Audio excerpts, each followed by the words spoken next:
ఈరోజు రాష్ట్రాల్లో జరిగిన ఘటన ఈ ఇంటికి వచ్చి ఈ నియోజకవర్గంలో ఎందుకు ఈ ఘటన జరిగింది, ఎందుకు రాష్ట్రంలో ఈ పరిస్థితులు ఉన్నాయి అన్నది నిజంగా ప్రతి ఒక్కరూ కూడా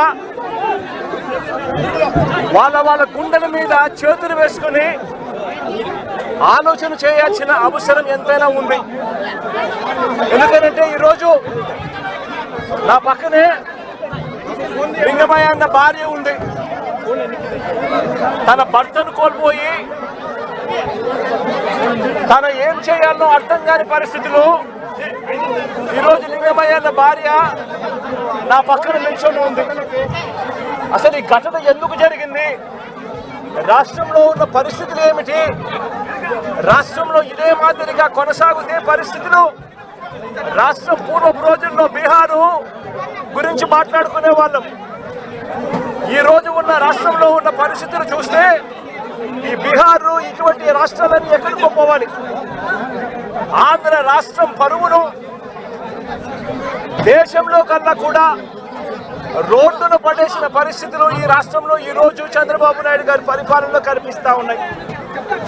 నేను అడుగుతా ఉన్నా, ఇదే పెద్ద మనిషి చంద్రబాబు నాయుడు గారిని అడుగుతా ఉన్నా, రాష్ట్రంలో ఇంత దిగజారిన రాజకీయ పరిస్థితులు, దిగజారిన లా అండ్ ఆర్డర్ పరిస్థితులు, రెడ్ బుక్ పరిపాలన ఎందుకు కొనసాగనిస్తా ఉన్నారు అని చెప్పి నేను అడుగుతా ఉన్నా.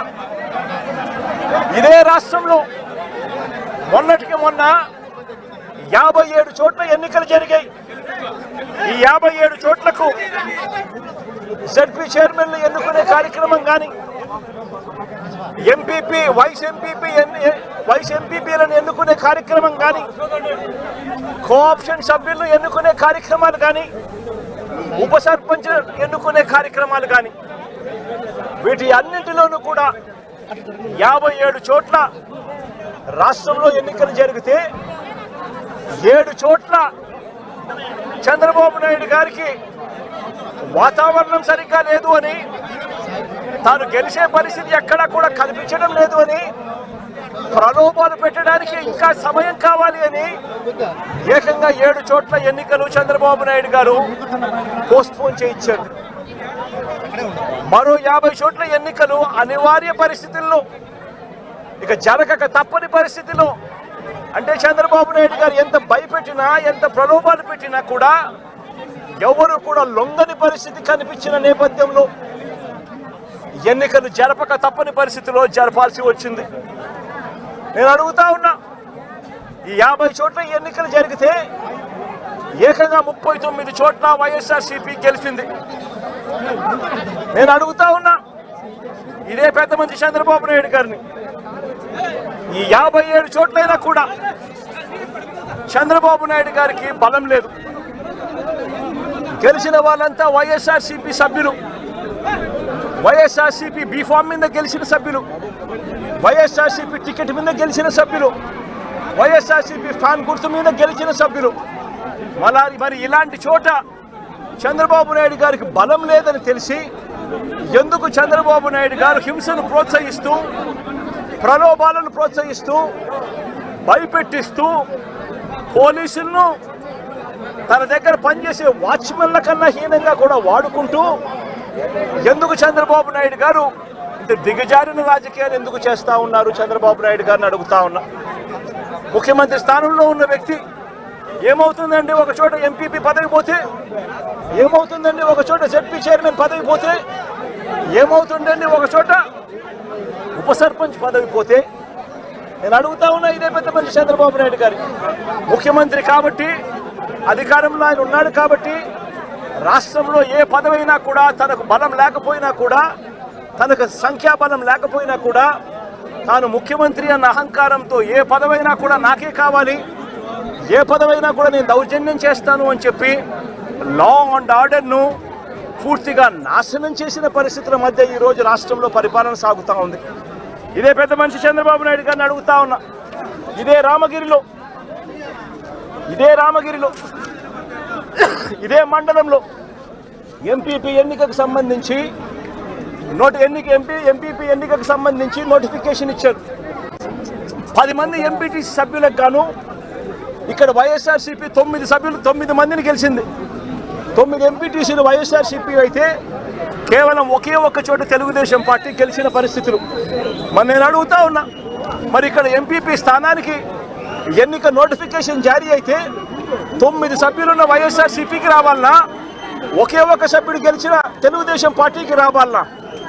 మరి ఎందుకు చంద్రబాబు నాయుడు గారు ఈ మాదిరిగా ప్రతి చోట కూడా వాళ్ళ ఎమ్మెల్యేలను రెచ్చగొడతా ఉన్నారు, ప్రతి చోట కూడా అప్పుడు స్థానిక ప్రజాప్రతినిధులను రెచ్చగొడతా ఉన్నాడు, పోలీసులను దుర్వినియోగం చేస్తూ ఉన్నారు.